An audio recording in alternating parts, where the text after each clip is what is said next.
तो आज हम लोग जो है स्टार्ट कर रहे हैं स्टीरियो आइसोमेरिज्म। ठीक है, स्टीरियो आइसोमेरिज्म। तो स्टीरियो आइसोमेरिज्म में क्या होता है, इसमें जो आइसोमर होगा उसको हम लोग क्या बोलेंगे, स्टीरियो आइसोमर। स्टीरियो आइसोमेरिज्म में जो आइसोमर होगा उसको क्या बोलेंगे, स्टीरियो आइसोमर। तो स्टीरियो आइसोमर का क्या क्या कैरेक्टरिस्टिक होता है। सारे स्टीरियो आइसोमर्स में सेम एटम होता है। जो भी मॉलिक्यूल्स, जो भी कंपाउंड आपस में स्टीरियो आइसोमर है, उसमें अगर एटम को देखना है, एटम जो है सारा सेम रहेगा, नंबर ऑफ एटम भी सेम रहेगा, काइंड ऑफ एटम भी सेम रहेगा। जो जो एटम इसमें है वही एटम रहेगा। पहला चीज़ तो ये है, ये तो रहेगा ही क्योंकि मॉलिक्यूलर फार्मूला सेम है। दूसरा चीज़ क्या रहेगा, same atom to atom bonding. Atom और एटम के बीच में जो बॉन्डिंग है ना, वो भी चेंज नहीं होगा। जब ये दो या दो से ज़्यादा स्टीरियो आइसोमर को हम साथ में स्टडी करेंगे तो देखेंगे कि जो एटम और एटम के बीच में जो बॉन्ड बना हुआ है वो भी डिफरेंट नहीं होगा। मॉलिक्यूलर फार्मूला तो सेम ही होगा, उसका मॉलिक्यूलर फार्मूला में जो एटम एक दूसरे से जुड़ा हुआ है, वो जो बॉन्डिंग है, वो जो जुड़ा है, कौन एटम किससे जुड़ा है, किस तरह से जुड़ा है, वो भी सेम रहेगा। बॉन्डिंग में भी सेम नहीं होगा, यानी बॉन्ड भी बदलेगा नहीं, बॉन्ड भी सेम रहेगा। जितना भी स्टीरियो आइसोमर है सब में बॉन्ड भी सेम रहेगा, बॉन्ड में कोई डिफरेंस नहीं आएगा। एटम में भी डिफरेंस नहीं आएगा, एटम और एटम के बीच में जो बॉन्डिंग हो रहा है, जो बॉन्ड बन रहा है, उस बॉन्ड में भी कोई डिफरेंस नहीं आएगा। ठीक है। तीसरा चीज़ क्या डिफरेंट आएगा, different spatial arrangement of the atom और ग्रुप। बॉन्ड तो चेंज नहीं होगा, बॉन्ड जो जिस एटम से जुड़ा हुआ एटम वैसा ही जुड़ा रहेगा, लेकिन स्पेशियल अरेंजमेंट जो है चेंज होगा। स्पेशल अरेंजमेंट क्या होगा, हम किसी बॉन्ड को तो तोड़ नहीं सकते हैं क्योंकि यहाँ पर ऑलरेडी देख रहे हैं कि बॉन्ड सेम रहेगा। हम बॉन्ड को टर्न कर सकते हैं, ट्विस्ट कर सकते हैं, है ना, टर्न कर सकते हैं, बेंड कर सकते हैं, ट्विस्ट कर सकते हैं, मतलब कुछ सर्टेन एंगल से रोटेट भले कर सकते हैं, लेकिन किसी भी बॉन्ड को तोड़ के नया बॉन्ड नहीं बना सकते। कोई बॉन्ड यहाँ बना है तो उसको उठा के दूसरे जगह बना देंगे, ऐसा नहीं। बॉन्ड टूटेगा नहीं, बॉन्ड वैसा ही रहेगा, बॉन्ड में कोई चेंज नहीं आएगा। तो चेंज क्या आएगा, रोटेशन के चलते जो बॉन्ड एंगल में थोड़ा सा चेंज आएगा, लेकिन बॉन्डिंग चेंज नहीं होगा। बॉन्ड जो है सेम रहेगा, बॉन्ड कभी बदलाएगा नहीं। जो बॉन्ड जैसा है, जितना भी मॉलिक्यूल को आपस में हम कंपैरेटिव स्टडी करेंगे, जो जो स्टीरियो आइसोमर है, जब उसको आपस में स्टडी करेंगे तो मॉलिक्यूलर फार्मूला सेम होगा, यानी सारे एटम सेम होंगे, नंबर ऑफ एटम सेम होगा, एटम और एटम के बीच में जो केमिकल बॉन्ड्स बना है वो भी सेम होगा।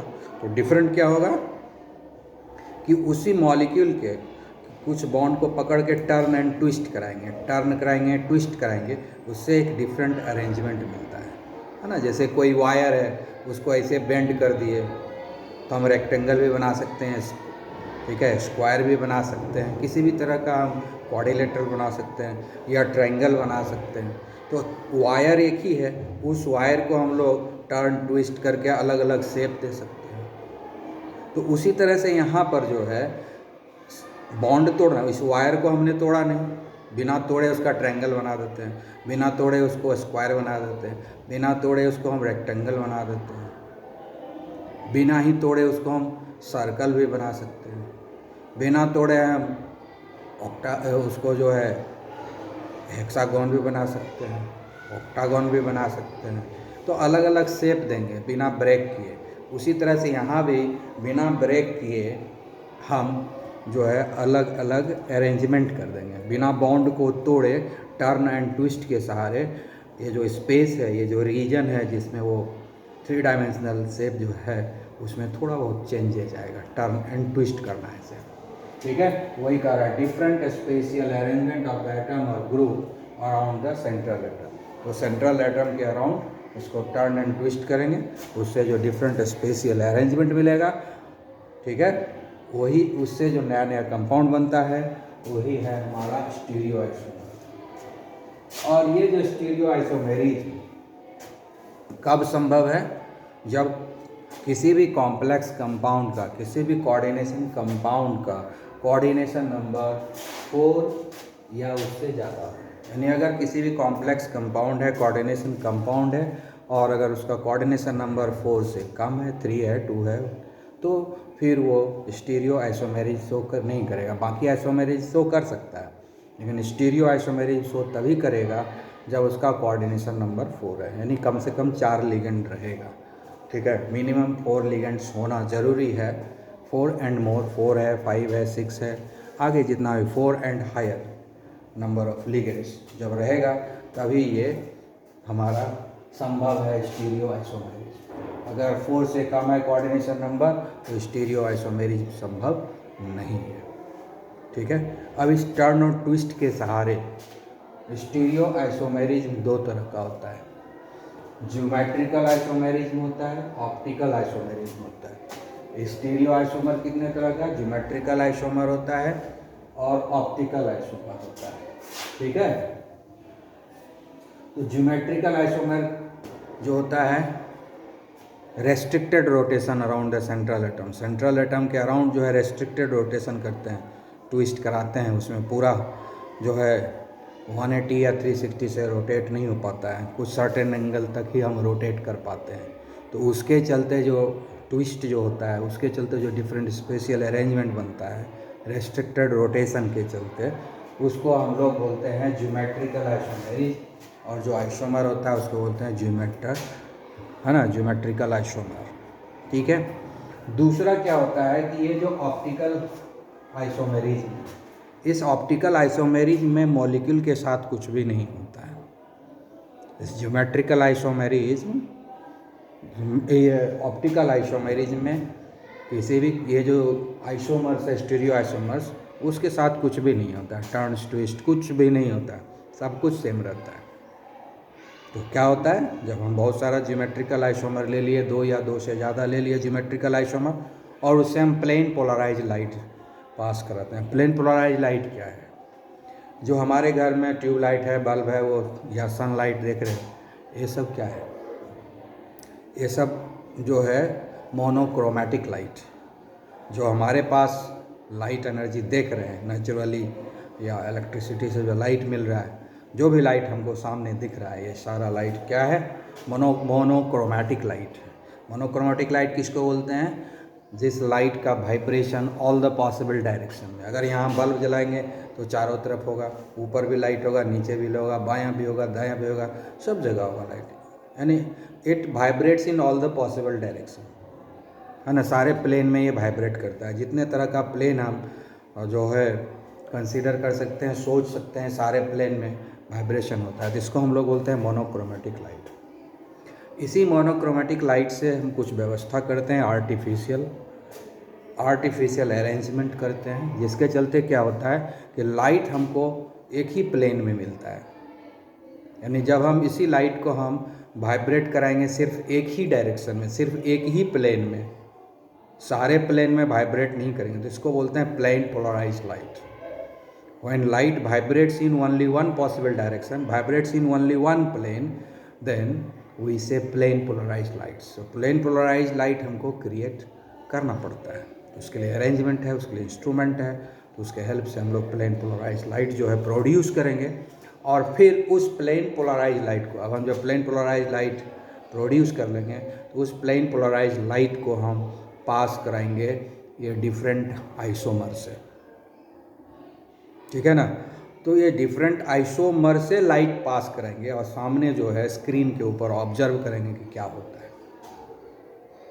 तो लाइट जब प्लेन पोलराइज्ड लाइट जब पास करेगा ऑर्गेनिक कंपाउंड से या इस कोऑर्डिनेशन कंपाउंड से, तो लाइट पास करने के बाद देखते हैं ये जो प्लेन पोलराइज्ड लाइट है ना, लेफ्ट या राइट रोटेट हो जाता है सर्टेन एंगल से, इसी को बोलते हैं ऑप्टिकल आइसोमेरिज्म। तो यहाँ क्या हुआ, मॉलिक्यूल में कोई रोटेशन नहीं हुआ है, मॉलिक्यूल का नंबर ऑफ एटम सेम है ना, काइंड ऑफ एटम सेम है, सारे बॉन्ड इंटैक्ट है, कोई बॉन्ड में डिफरेंस नहीं है, बॉन्ड भी एक ही तरह का है, और डिफरेंट स्पेशियल अरेंजमेंट भी नहीं है। डिफरेंट स्पेशल अरेंजमेंट भी नहीं दिख रहा है। तो हम क्या हो रहा है यहाँ पर, ये प्लेन पोलराइज लाइट है, पास जब कराते हैं तो उस लाइट को रोटेट कर देता है पर्टिकुलर डायरेक्शन में, लेफ्ट या राइट। तो जब प्लेन पोलराइज लाइट का प्लेन रोटेट होता है, ना कि मॉलिक्यूल का प्लेन रोटेट होता है, मॉलिक्यूल में कोई रोटेशन नहीं होगा, मॉलिक्यूल जैसा है वैसा ही रहेगा, जिसका जो स्पेशियल अरेंजमेंट है वो वैसा ही रहेगा, उसमें कोई चेंज नहीं आएगा। चेंज क्या आता है, लाइट जो उससे पास कर रहा है उसके प्लेन में चेंज आ जाता है। उसका प्लेन अगर ऐसे है तो ऐसे हो जाएगा या ऐसे हो जाएगा, लेफ़्ट या राइट जो है रोटेट कर जाएगा प्लेन पोलराइज लाइट, जिसको हम सामने स्क्रीन पर ऑब्जर्व कर सकते हैं। तो इसमें जो है मॉलिक्यूल जो है प्लेन पोलराइज लाइट को रोटेट करता है। तो जो भी मॉलिक्यूल प्लेन पोलराइज लाइट को रोटेट कर पाएगा उसको हम लोग बोलते हैं ज्योमेट्रिकल आइसोमर। उसको क्या बोलेंगे, ज्योमेट्रिकल आइसोमर। तो ये जो डिफरेंट स्पेशियल अरेंजमेंट के चलते, के चलते प्लेन पोलराइज लाइट को लेफ़्ट या राइट में रोटेट करता है, ठीक है। तब इस फिनोमेनन को हम लोग बोलते हैं ऑप्टिकल आइसोमेरिज्म, और जो शो करता है उसको हम लोग बोलते हैं ऑप्टिकल आइसोमर्स, ठीक है। तो अब हम लोग एक एक करके हम लोग geometrical isomerism and optical isomerism को पढ़ेंगे, ठीक है। तो ऑप्टिकल आइसोमेरिज्म क्या हो गया, due to the rotation in plane polarize light, planes, ठीक है, प्लेन पोलराइज लाइट। और ज्योमेट्रिकल आइसोमेरिज्म क्या हो गया, due to the restricted rotation around the central atom. तो ये याद रखोगे। तो स्टीरियो आइसोमेरिज्म कितने तरह का हो गया, ज्योमेट्रिकल एंड ऑप्टिकल, दो तरह का स्टीरियो आइसोमेरिज्म है। अब इस दोनों को अलग अलग एक एक करके पढ़ेंगे। तो अब हम लोग पढ़ रहे हैं ज्योमेट्रिकल आइसोमेरिज्म, ठीक है ना। ज्योमेट्रिकल आइसोमेरिज्म में तो पहले ही बात कर चुके हैं कि ज्योमेट्रिकल आइसोमेरिज्म क्या होता है, due to the difference in geometrical arrangement of ligand around the central atom. Central atom के अराउंड टर्न्स एंड ट्विस्ट करेंगे, सेंट्रल एटम के अराउंड टर्न्स एंड ट्विस्ट करेंगे, उससे जो डिफरेंट स्पेशियल अरेंजमेंट हमारे सामने आएगा उससे वो नया स्टीरियो आइसोमर पैदा लेगा, ठीक है। तो इसका मतलब है कि ज्योमेट्रिकल आइसोमेरिज्म क्या किसके कारण होता है, due to the difference in geometrical arrangement of ligand around the central atom. Turns and twist से उसके शेप में डिफरेंस आता है, तो जिसके चलते हम बोलते हैं ज्योमेट्रिकल अरेंजमेंट, है ना। ज्योमेट्रिकल अरेंजमेंट तो शेप को ही बोलते हैं ना, टर्न्स एंड ट्विस्ट करने के चलते डिफरेंट शेप आता है तो उसको बोलते हैं ये डिफरेंट ज्योमेट्रिकल अरेंजमेंट है, ठीक है। अब है कि ये जो ज्योमेट्रिकल आइसोमर्स होता है ये दो तरह का होता है, एक होता है सीस आइसोमर और दूसरा होता है trans isomer. Turns on twist के चलते, turns restricted turns and twist के चलते जो है दो तरह का अरेंजमेंट मिलता है, तो उस दोनों डिफरेंट अरेंजमेंट को हम लोग नाम दिया गया है, क्या नाम दिया गया है, सीस आइसोमर एंड ट्रांस आइसोमर। जब सेम काइंड ऑफ लिगेंड अगल बगल होगा तो उसको सीस आइसोमर बोलेंगे। If the same kind of ligands occupy the position adjacent to each other, then it is called cis isomer, ठीक है। और अगर सेम लिगेंड मैक्सिमम डिस्टेंस पर है, एकदम अपोजिट है एक दूसरे के सामने है, अपोजिट मतलब सामने है, एक दूसरे के सामने है, तो उस केस में हम लोग क्या कहते हैं, उसको ट्रांस आइसोमर बोलते हैं, है ना। सामने मतलब मैक्सिमम डिस्टेंस पे चला गया, पड़ोसी बन गया तो सीस आइसोमर। अब मैक्सिमम डिस्टेंस पे चला गया, जस्ट सामने चला गया तो मैक्सिमम डिस्टेंस हो गया, तो उसको हम लोग बोलते हैं ट्रांस आइसोमर, ठीक है। तो ये दो तरह का आइसोमर है। हम यहाँ पर एक एग्जांपल लिए, इसलिए ज्योमेट्रिकल आइसोमेरिज को सीस ट्रांस आइसोमेरिज भी बोलते हैं, क्योंकि इसमें दो different type of arrangement generate होता है ना। रेस्ट्रिक्टेड रोटेशन के चलते, रेस्ट्रिक्टेड ट्विस्ट के चलते जो है इसमें दो different type of arrangement develop होता है, और एक अरेंजमेंट को सीस बोलते हैं, दूसरे को ट्रांस बोलते हैं। इसलिए ज्योमेट्रिकल आइसोमेरिज का दूसरा नाम है सीस ट्रांस आइसोमेरिज, सीस ट्रांस आइसोमेरिज भी बोलते हैं। इसलिए ज्योमेट्रिकल आइसोमेरिज भी लिखे, सीस ट्रांस आइसोमेरिज भी लिखे, दोनों बात एक ही है। अब यहाँ पर देखो, हमने एग्जाम्पल लिया है कोऑर्डिनेशन नंबर 4 पे। किसके लिए एग्जाम्पल लिया है, कोऑर्डिनेशन पर। पहले ही बता चुके हैं ये स्टीरियो आइसोमेरिज में, जिसमें कम से कम कोऑर्डिनेशन नंबर 4 होना ज़रूरी है, तभी geometrical isomerism stereo isomerism possible है। तो यहाँ पर हमने 4 से लिया है और टाइप लिया MA2X2। M मतलब मेटल, A2 मतलब हो गया लीगेंड, X2 लीगेंड, मतलब 2 लीगेंड एक तरह का है, 2 लीगेंड एक तरह का है। ठीक है, उसका एग्जाम्पल हो गया PTNH3 2Cl2, MA2X2 हो गया, MA2X2 टाइप। ये किसका एग्जाम्पल हुआ? MA2X2 टाइप कोऑर्डिनेशन कंपाउंड जिसमें 2 लिगेंड सेम है। अब ये अरेंजमेंट इसको हम 2 तरीके से कर सकते हैं। ज़रा इस अरेंजमेंट को आप देखिए, यहाँ पर प्लेटिनम है, इसके साथ चारों जुड़ा हुआ है, 1 2 3 4, 2 क्लोरीन जुड़ा हुआ है और 2 अमोनिया जुड़ा हुआ है प्लेटिनम के साथ। ये है बॉन्ड, ये है बॉन्ड, ये है बॉन्ड, ये चारों बॉन्ड है 1 2 3 4, इसलिए कंप्लीट लाइन है। और ये जो डॉटेड लाइन दी है ना, डॉटेड लाइन, ये शेप को डेवलप कर रहा है। इस लाइन का कोई मीनिंग नहीं है, वो हमने शेप को देखने के लिए, ये स्क्वायर प्लेनर है इसलिए हमने इसको डॉट डॉट से डॉटेड लाइन से ज्वाइन कर दिए, डॉटेड लाइन से ज्वाइन किए, चारों तरफ जो है डॉटेड लाइन से ज्वाइन किए। वो केमिकल बॉन्ड नहीं है, डॉटेड लाइन जो दिया हुआ है वो केमिकल बॉन्ड नहीं है, वो शेप को डेवलप करने के लिए हमने डॉटेड लाइन से ज्वाइन किया ताकि हमको दिख जाए कि किस तरह का शेप है। तो जब डॉटेड लाइन से चारों को ज्वाइन कर दिए तो हमको ये कैसा दिख रहा है? स्क्वायर के जैसा दिख रहा है कि, इसलिए इसका नाम पड़ गया स्क्वायर प्लानर। इसका नाम क्या पड़ गया? Square planar. तो इसका शेप स्क्वायर प्लानर है। ये भी स्क्वायर प्लानर ही है। यहाँ सेंट्रल एटम है, यहाँ पर प्लेटिनम होगा, तो ये हो गया सेंट्रल एटम। उसका A2NH3 2, 2 NH3 है, 2 लिगेंड Cl है, तो 2 लिगेंड Cl है, तो 2 लिगेंड सेम है, यहाँ भी 2 लिगेंड सेम है।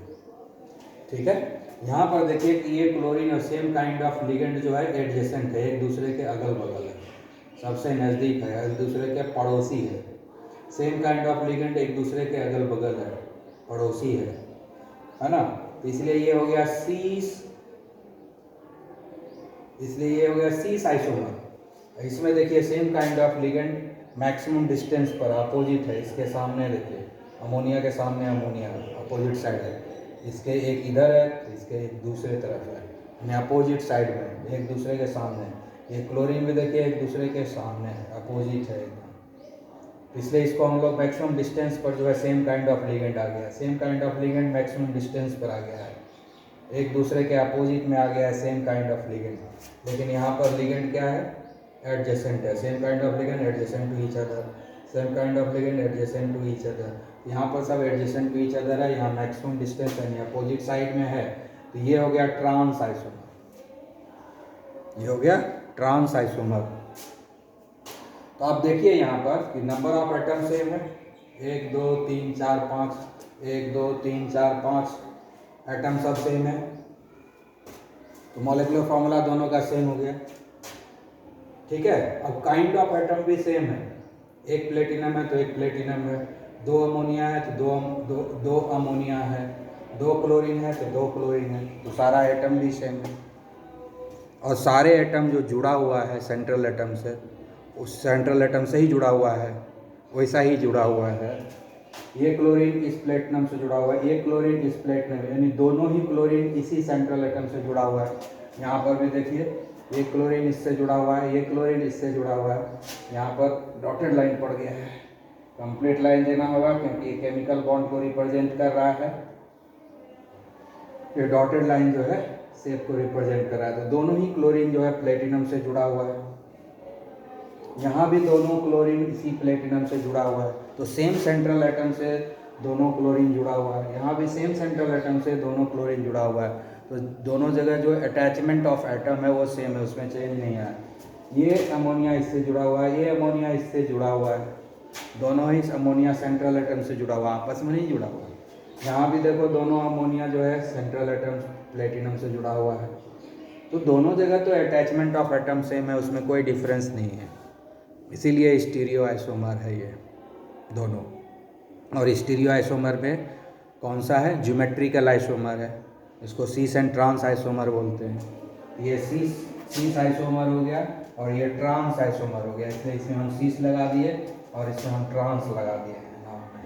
ठीक है, अब देखिए सीस का कलर कैसा होता है, पेल येलो, ठीक है ना। पेल येलो का मतलब क्या होता है, मटमैला। येलो कलर लगेगा जैसे पीले रंग में मिट्टी मिला दिया गया है ना, सॉइल डाल दिया गया, मिट्टी मिला दिया गया। जब पीले कलर में हम मिट्टी डालने के बाद जो कलर डेवलप होता है उसको हम लोग पेल येलो बोलते हैं। तो मटमैला पीला कह सकते हो हिंदी में, इसको क्या बोल सकते हो, मटमैला पीला, है ना, पेल येलो। और ये हो गया डार्क येलो, एकदम प्योर जो येलो होता है डार्क, वो ऐसा होगा। तो कुछ भी चेंज नहीं है, दोनों में कुछ भी चेंज नहीं है, सिर्फ जो है पोजीशन चेंज है लिगेंड का, वो भी स्पेशल अरेंजमेंट। बॉन्ड नया कुछ नहीं बना है, सिर्फ ट्विस्टेड हुआ है, थोड़ा सा ट्विस्ट किया गया है, सिर्फ रेस्ट्रिक्टेड रोटेशन है ना, ठीक है। इसको रोटेट कर दिया गया, यहाँ ये यहाँ आ गया, उठ के यहाँ ये यहाँ चला गया, उस पर हो गया ट्रांस हो गया, ठीक है। तो रेस्ट्रिक्टेड रोटेशन के चलते स्पेशल अरेंजमेंट में चेंज आया, और स्पेशल में अरेंजमेंट आने के साथ ही इसका जो है बिहेवियर बदल गया। दोनों कंपाउंड जो है डिफरेंट हो गया, दोनों कंपाउंड सेम नहीं रहा, दोनों का केमिकल प्रॉपर्टीज़ डिफरेंट हो गया। तो इस तरीके से हम लोग समझ पाए कि एसिशन ट्रांस आइसोमेरिज क्या है, इसको क्या ज्योमेट्रिकल आइसोमेरिज क्यों बोलते हैं, क्योंकि ज्योमेट्री में चेंज हो जाता है, क्योंकि ज्योमेट्रिकल अरेंजमेंट में चेंज आ जाता है, क्योंकि लिगेंड का जो अरेंजमेंट है अराउंड द सेंट्रल एटम, उसमें जो है स्पेशल अरेंजमेंट आ जाता है, नया स्पेशल अरेंजमेंट, ठीक है, क्लियर। अब और भी एक दो एग्जांपल लेते हैं और समझ में आ जाएगा। हम लोग जो है फिर से एसिशन ट्रांस आइसोमेरिज समझने के लिए एक दूसरा एग्जांपल लिए। पिछला वाला था Ma2X2, इस बार हम लोग लिए Ma2X1। इस बार भी कोऑर्डिनेशन नंबर 4 है, लेकिन टाइप बदल दिए हैं, Ma2X1। Ma2 ये हो गया सेंट्रल एटम, जैसे यहाँ कोबाल्ट है। A2 मतलब ये दो लिगेंड सेम है, NH3 उसके बाद जो X एंड Y ये दोनों लिगेंड डिफरेंट है, जैसे Cl है, Br है। Ma2XY, Ma2XY, ठीक है। इस तरह का एग्जाम्पल लिए। पिछले बार क्या था, दो पेयर था और दो पेयर था लिगेंड का और दोनों सेम था, Ma2X2 था। इस बार क्या हो गया, एक लिगेंड है जो सेम, एक पेयर तो सेम है लेकिन दूसरा पेयर डिफरेंट है, ठीक है ना। तो उसका अरेंजमेंट जरा देखते हैं हम लोग। तो ये दोनों जो है सेम लिगेंड है, तो एक दूसरे के एडजेसेंट ये अरेंज हो गया है। और इसमें देखिए ये दोनों NH3 सेम है ना, लेकिन एक दूसरे के अपोजिट मैक्सिमम डिस्टेंस पर है। ये मैक्सिमम डिस्टेंस पर है, ये अमोनिया मैक्सिमम डिस्टेंस पर है, एक दूसरे के अपोजिट है। तो इसलिए सेम लिगेंड चूंकि मैक्सिमम डिस्टेंस पे चला गया, इसलिए ये ट्रांस आइसोमर हो गया। और यहाँ पर सेम लिगेंड क्या है, एडजेसेंट टू ईच अदर है, दोनों एक दूसरे का पड़ोसी हो गया है, तो मिनिमम डिस्टेंस पर है, इसलिए ये हो गया सीस आइसोमर। इसका दो आइसोमर हो गया, ये हुआ सीस आइसोमर, ये हुआ ट्रांस आइसोमर, ठीक है। दोनों में सेंट्रल एटम सेम है, लिगेंड भी सेम है, दोनों में लिगेंड सेम है, दोनों में दो अमोनिया है, दो अमोनिया है, दो अमोनिया है, एक Cl है, एक Cl है, एक Br है, एक Br है। तो लिगेंड भी सेम है, सेंट्रल एटम भी सेम है, और बॉन्डिंग भी नहीं बदला है। देख लीजिए, कोबाल्ट के साथ बॉन्डिंग है इस अमोनिया का और इस अमोनिया का, दोनों अमोनिया का बॉन्डिंग कोबाल्ट के साथ ही है। यहाँ भी देखिए दोनों अमोनिया, ये दोनों अमोनिया है, कोबाल्ट के साथ ही दोनों का बॉन्डिंग बना हुआ है, ठीक है। क्लोरीन का बॉन्डिंग कोबाल्ट के साथ है, यहाँ भी क्लोरीन का बॉन्डिंग कोबाल्ट के साथ है, ब्रोमीन का बॉन्डिंग कोबाल्ट के साथ है, ब्रोमीन का बॉन्डिंग कोबाल्ट के साथ है। तो दोनों ही कंपाउंड में जो बॉन्डिंग है वो भी सेम है, यानी एटम और एटम का जो अटैचमेंट है वो भी डिफरेंट नहीं है, सिर्फ टर्न्स एंड ट्विस्ट हुआ है, ठीक है ना। इससे डिफरेंट स्पेशल अरेंजमेंट आ गया है, सेम नंबर ऑफ एटम है, सेम काइंड ऑफ एटम है, सेम मॉलिकुलर फार्मूला है, दोनों का शेप भी सेम ही है क्योंकि दोनों स्क्वायर प्लानर है। तो डिफरेंस क्या हो गया, सिंपली स्पेशल अरेंजमेंट में डिफरेंस हो गया, किसके चलते, रेस्ट्रिक्टेड रोटेशन के चलते। दो डिफरेंट अरेंजमेंट आ गया, जिसमें कि similar kind of atom adjacent एक में हो जाता है और दूसरे में सिमिलर काइंड ऑफ एटम जो होता है आइडेंटिकल काइंड ऑफ एटम जो होता है वो मैक्सिमम डिस्टेंस पर यानी अपोजिट में हो गया। तो मैक्सिमम डिस्टेंस पर हो गया यानी ये दोनों अपोजिट साइड में आ गया, इसलिए इसका हो गया ट्रांस आइसोमर। ठीक है, और इसमें सेम काइंड ऑफ एटम जो है एडजेसेंट हो गया, एक दूसरे के पड़ोसी हो गया, इसलिए कहला गया सीस आइसोमर। तो दो तरह का आइसोमर डेवलप होता है ज्योमेट्रिकल आइसोमेरिज में, सीस आइसोमर एंड ट्रांस आइसोमर। तो अभी तक दो तरह का एग्जाम्पल लिए, MA2X2, दूसरा हमने एग्जाम्पल लिया MA2XY टाइप। तो ये दोनों में जो है ज्योमेट्रिकल आइसोमेरिज संभव है, जिसमें कम से कम दो जो है सेम होना चाहिए। ठीक है ना, क्लियर।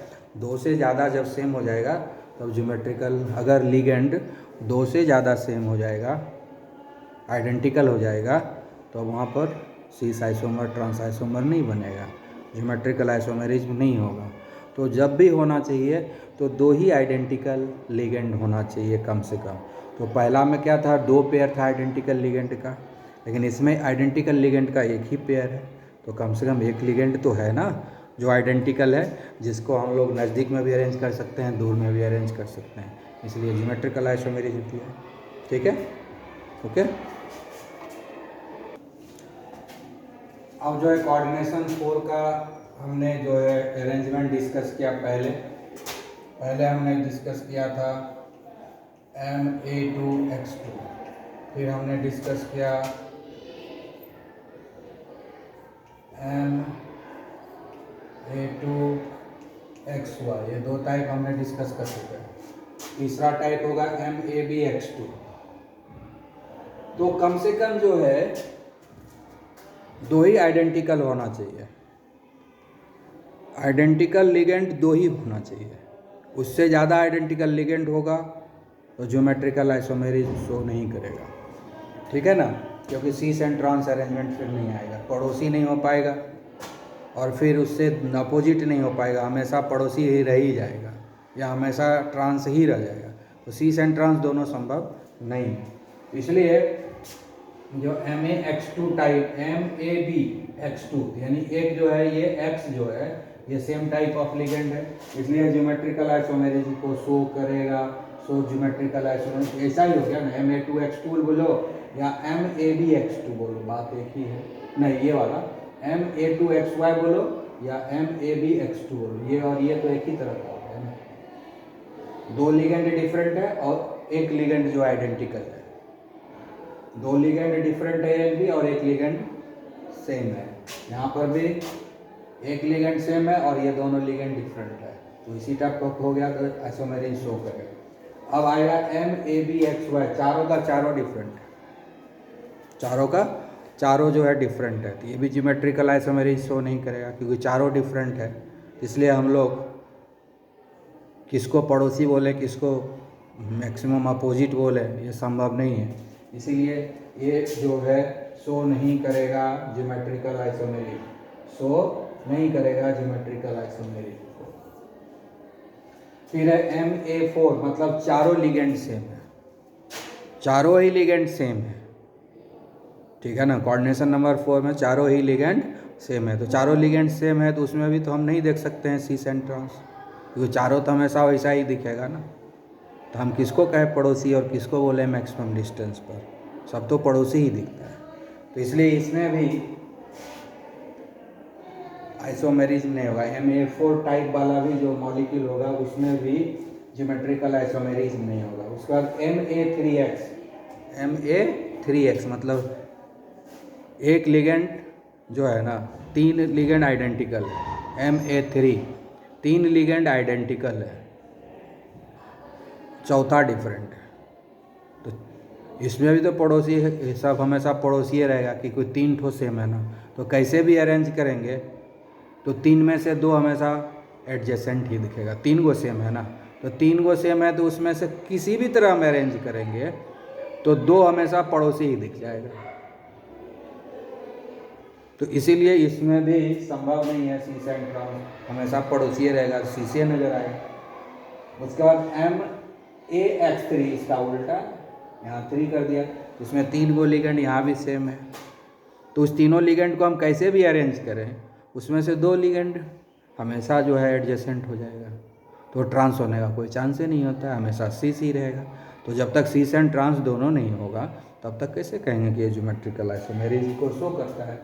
तो इसीलिए यहाँ से लेके यहाँ ये यहाँ से लेके यहाँ तक ये सब जो है ज्योमेट्रिकल आइसोमेरिज्म शो नहीं करता है। 1, 2 और 3 ये 3 तरह का जो है अरेंजमेंट है मॉलिक्यूल का, वो जो है ज्योमेट्रिकल आइसोमेरिज्म को शो करता है। ठीक है, तो इस तरीके से हम लोग ज्योमेट्रिकल आइसोमेरिज्म सीखे। किसके लिए सीखे? जब कोऑर्डिनेशन नंबर 4 हो, जब कोऑर्डिनेशन नंबर 4 हो, यानी शेप जब स्क्वायर प्लानर रहेगा उस समय हमने सीखा कि ज्योमेट्रिकल आइसोमेरिज्म क्या होता है। ठीक है, अब हम लोग जो है कोऑर्डिनेशन नंबर 8 के लिए सीखेंगे। तो कोऑर्डिनेशन नंबर 8 हो तब हम कैसे देखेंगे कि ज्योमेट्रिकल आइसोमेरिज्म किस तरह से होता है, कैसे वहाँ पर हम लोग देखेंगे सीस एंड ट्रांस को। तो अब हम लोग कोऑर्डिनेशन नंबर 6 के लिए देखेंगे, यानी ऑक्टाहेड्रल शेप जब रहेगा तब। अभी तक जो भी हम लोग कोऑर्डिनेशन नंबर 4 लिए इसमें सबका शेप तो सेम था, स्क्वायर पिरामिडल, स्क्वायर पिरामिडल नहीं, स्क्वायर प्लानर। क्या है शेप? Square planar. अभी हमने कोऑर्डिनेशन नंबर 4 के लिए देखा, तो कोऑर्डिनेशन नंबर 4 होता है तो टेट्राहेड्रल होता है। ठीक है, 2 ही तरह का शेप होता है ना, टेट्राहेड्रल होता है या स्क्वायर प्लानर होता है। टेट्राहेड्रल में ज्योमेट्रिकल आइसोमेरिज्म होता नहीं है, स्क्वायर प्लानर में होता है। ठीक है, तो अगर कोऑर्डिनेशन नंबर 4 है और उसका शेप जो है टेट्राहेड्रल है तो उसमें सीस एंड ट्रांस आइसोमेरिज्म नहीं होगा, ज्योमेट्रिकल आइसोमेरिज्म नहीं होगा। तो यहाँ पर कोऑर्डिनेशन नंबर 4 है और शेप क्या है? Square planar.